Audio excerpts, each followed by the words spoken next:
Hello everyone, welcome back to my channel Udupi foods and cuisine. ಇವತ್ತು ನಾನು ನಿಮಗೆ super ಟೇಸ್ಟಿಯಾಗಿರೋಂತಹ ಮಿಲ್ಕ್ ಎಗ್ ಪುಡ್ಡಿಂಗ್ನ ಮಾಡೋದು ಹೇಗಂತ ಹೇಳ್ಕೊಡ್ತೀನಿ.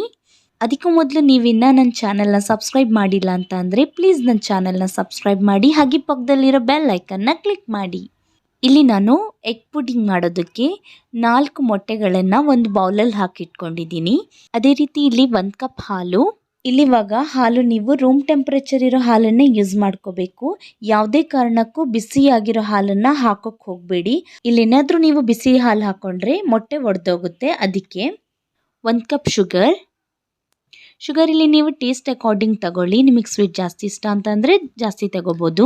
ಒಂದು ಸ್ವಲ್ಪ ಏಲಕ್ಕಿ ಪುಡಿ, ಅದೇ ರೀತಿ ಇಲ್ಲಿ ಕಟ್ ಮಾಡಿಟ್ಕೊಂಡಿರೋಂಥ ಬಾದಾಮಿ, ಆಮೇಲೆ ಇಲ್ಲಿ ನಾನು ವಾಟರ್ಮೆಲನ್ ಸೀಡ್ಸ್ನ ತಗೊಂಡಿದ್ದೀನಿ. ಇದು ಆಪ್ಷನಲ್, ಬೇಕಂದರೆ ಹಾಕೋಬೋದು, ಇಲ್ಲಾಂದರೆ ಸ್ಕಿಪ್ ಮಾಡ್ಕೊಳ್ಳಿ. ಗೋಡಂಬಿ ಒಂದು ಸ್ವಲ್ಪ ತಗೊಂಡಿದ್ದೀನಿ. ಇವಾಗ ಇಲ್ಲೊಂದು ನಾನು ಮಿಕ್ಸಿ ಜಾರಿಗೆ 4 ಮೊಟ್ಟೆಗಳನ್ನು ಹಾಕೋತಾ ಇದ್ದೀನಿ. ಆಮೇಲೆ ಇದನ್ನು ನಾವು ಚೆನ್ನಾಗಿ ಬ್ಲೆಂಡ್ ಮಾಡ್ಕೋಬೇಕು. 1 ನಿಮಿಷದಷ್ಟು ಬ್ಲೆಂಡ್ ಮಾಡಿಕೊಂಡ್ರೆ ಸಾಕು. ಇವಾಗ ನೋಡ್ತಿರ್ಬೋದು ಮೊಟ್ಟೆ ಚೆನ್ನಾಗಿ ಬ್ಲೆಂಡ್ ಆಗಿದೆ. ಇವಾಗ ಇದಕ್ಕೆ ನಾನು 1 ಕಪ್ಪಷ್ಟು ಶುಗರ್ನ ಆ್ಯಡ್ ಮಾಡಿಕೊಂಡು ಇದನ್ನು ಕೂಡ ಇವಾಗ ನಾನು 1 ನಿಮಿಷದಷ್ಟು ಬ್ಲೆಂಡ್ ಮಾಡ್ಕೋತಾ ಇದ್ದೀನಿ. ಇವಾಗ ನೋಡಿ ಶುಗರ್ ಕೂಡ ಬ್ಲೆಂಡ್ ಆಗಿದೆ. ಇದಕ್ಕೆ ಇವಾಗ 1 ಕಪ್ಪಷ್ಟು ಹಾಲನ್ನು ಹಾಕೋತಾ ಇದ್ದೀನಿ. ಇದನ್ನು ಕೂಡ ಅಷ್ಟೇ 1 ನಿಮಿಷ ಬ್ಲೆಂಡ್ ಮಾಡ್ಕೋತಾ ಇದ್ದೀನಿ. ಇವಾಗ ನೀವು ನೋಡ್ತಾ ಇರ್ಬೋದು ಹಾಲು, ಶುಗರ್ ಮತ್ತು ಮೊಟ್ಟೆ ಕೂಡ ಚೆನ್ನಾಗಿ ಬ್ಲೆಂಡ್ ಆಗಿದೆ. ಇವಾಗ ಇದನ್ನು ಸೈಡಿಗೆ ಇಟ್ಕೊಳ್ಳಿ. ಇಲ್ಲಿ ನಾನಿವಾಗ ಒಂದು ಮೋಲ್ಡನ್ನ ತಗೊಂಡಿದ್ದೀನಿ. ನಿಮ್ಮ ಹತ್ರ ಮೋಲ್ಡ್ ಇಲ್ಲ ಅಂತ ಅಂದರೆ ಯಾವುದೇ ಒಂದು ದಪ್ಪಗಿರೋ ಪಾತ್ರೆನ ಯೂಸ್ ಮಾಡ್ಕೋಬೋದು. ಅದಕ್ಕೆ ನಾನು 1 ಟೇಬಲ್ ಸ್ಪೂನಷ್ಟು ತುಪ್ಪನ ಹಾಕ್ಕೊಂಡು ಗ್ರೀಸ್ ಮಾಡ್ಕೋತಾ ಇದ್ದೀನಿ. ಇವಾಗ ನಾವು ಮೌಲ್ಡಿಗೆ ಗ್ರೀಸ್ ಮಾಡಿ ಇಟ್ಕೊಂಡಿರೋಂಥ ಇಂಗ್ರೀಡಿಯೆಂಟ್ಸ್ನೆಲ್ಲ ಹಾಕೋಬೇಕು. ಇದಕ್ಕಿವಾಗ ಏಲಕ್ಕಿ ಪುಡಿನ ಹಾಕೋತಾ ಇದ್ದೀನಿ.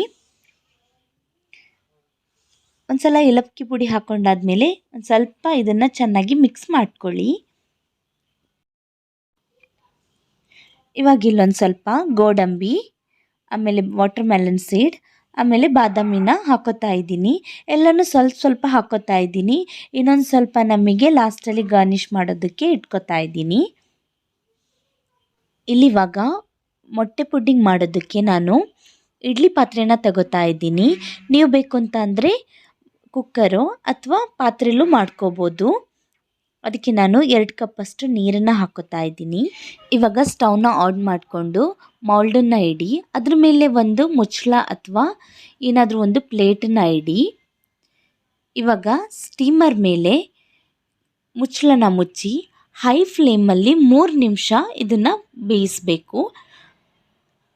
3 ನಿಮಿಷ ಆದಮೇಲೆ ನೋಡಿ ನಾನಿಲ್ಲಿ ತೋರಿಸ್ದಂಗೆ ಫ್ಲೇಮ್ನ ಇಷ್ಟಲ್ಲೇ ಇಟ್ಟು ನೀವು 25 ಮಿನಿಟ್ ಇದನ್ನು ನೀವು ಬೇಯಿಸ್ಕೋಬೇಕು.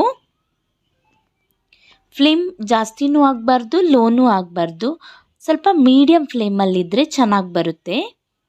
ಇವಾಗ ಇಲ್ಲಿ 25 ನಿಮಿಷ ಆಗಿದೆ. ಇವಾಗ ನಾನು ಮೌಲ್ಡ್ನ ಹೊರಗಡೆ ತೆಗಿತಾ ಇದ್ದೀನಿ. ಇದು ತುಂಬಾ ಬಿಸಿ ಇರುತ್ತೆ, ಯಾವುದೇ ಕಾರಣಕ್ಕೂ ಕಟ್ ಮಾಡೋಕ್ಕೆ ಹೋಗಬೇಡಿ. ಇದನ್ನು ನೀವು ಕಂಪ್ಲೀಟ್ ತಣ್ಣಗಾಗಕ್ಕೆ ಬಿಡಿ. ಒಂದು 2 ಅವರೋ 1 ಅವರೋ ಆದಮೇಲೆ ಇದು ಕಂಪ್ಲೀಟ್ ತಣ್ಣಗಾಗುತ್ತೆ. ಇಲ್ಲಿ ನೋಡ್ತಾ ಇದ್ದೀರಾ, ಇದನ್ನು ನಾನು 2 ಅವರ್ ತಣ್ಣಗಾಗಕ್ಕೆ ಬಿಟ್ಟಿದ್ದೆ. 2 ಅವರ್ಸ್ ಆದಮೇಲೆ ಇದು ಕಂಪ್ಲೀಟ್ ತಣ್ಣಗಾಗಿದೆ. ಇದನ್ನು ನಾನಿವಾಗ ಕಟ್ ಮಾಡ್ತಾ ಇದ್ದೀನಿ. ನೋಡಿ ಇವಾಗ ಇದನ್ನು ನಾನು ಕಟ್ ಮಾಡಿಕೊಂಡು ಒಂದು ಪ್ಲೇಟಿಗೆ ಹಾಕ್ಕೊಂಡು ತೋರಿಸ್ತೀನಿ. ನೋಡಿ ಇದಿವಾಗ ಪರ್ಫೆಕ್ಟಾಗಿ ಬಂದಿದೆ. ಇದಕ್ಕೆ ನಾವು ಆವಾಗಲೇ ತೆಗೆದಿಟ್ಕೊಂಡಿದ್ದಂಥ ಬಾದಾಮಿ ಮತ್ತು ಗೋಡಂಬಿನ ಹಾಕ್ಕೊಂಡು ಗಾರ್ನಿಷ್ ಮಾಡ್ಕೊಳ್ಳೋಣ. ನಾನು ಇದನ್ನು 1 ಅವರ್ ಫ್ರಿಜ್ಜಲ್ಲಿ ಇಡ್ತಾ ಇದ್ದೀನಿ. ನೀವು ಬೇಕಂತಂದರೆ ಹಾಗೆ ಸರ್ವ್ ಮಾಡ್ಕೋಬೋದು. ಯಾಕಂದರೆ ಫ್ರಿಜ್ಜಲ್ಲಿಟ್ಟರೆ ಒಂದು ಸ್ವಲ್ಪ ಚೆನ್ನಾಗಿರುತ್ತೆ ಚಿಲ್ಡಾಗಿ. ಅದಕ್ಕೆ ನಾನು ಫ್ರಿಜ್ಜಲ್ಲಿಟ್ಟು ಆಮೇಲೆ ಸರ್ವ್ ಮಾಡ್ತಾ ಇದ್ದೀನಿ. ನೋಡಿ ಪರ್ಫೆಕ್ಟಾಗಿ ಎಗ್ ಪುಡ್ಡಿಂಗ್ ರೆಡಿಯಾಗಿದೆ. ನೋಡಿದ್ರಲ್ಲ ಈಸಿಯಾಗಿ ಪುಡ್ಡಿಂಗ್ನ ನಾವು ಓವನ್ ಇಲ್ಲದೆ ಮನೇಲಿ ಹೇಗೆ ಮಾಡೋದು ಅಂತ. ಐ ಹೋಪ್ ರೆಸಿಪಿ ಇಷ್ಟ ಆಗಿದೆ ಅಂತ ಅಂದ್ಕೋತೀನಿ. ಇಷ್ಟ ಆಗಿದರೆ ಒಂದು ಲೈಕ್ ಮಾಡಿ, ಹಾಗೆ ಸಬ್ಸ್ಕ್ರೈಬ್ ಮಾಡೋದನ್ನು ಮರಿಬೇಡಿ. Thank you.